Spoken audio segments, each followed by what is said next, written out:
düştü, ol perine gözüm üstüne. Peri üzülle var peri vurdum, ol perine gözüm düştü, ol sen sağda gözüm üstüne.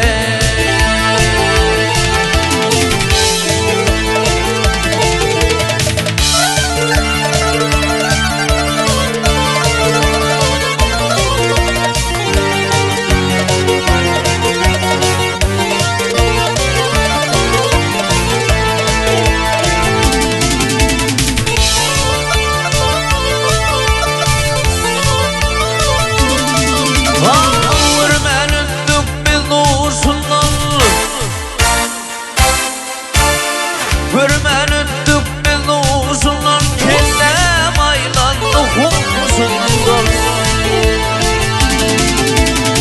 Babam aylansın nasıldan, ol perine gözüm düştü, ol sen sağda gözüm üstüne.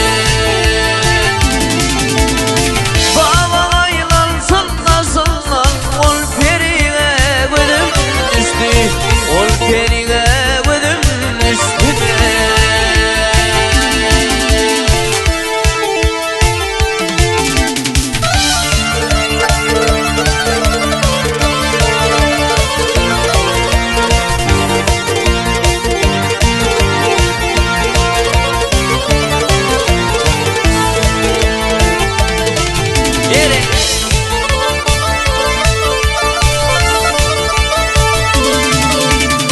Yadına getir Allah'ını, yadına getir Allah'ını, ağrama benim tıllanı.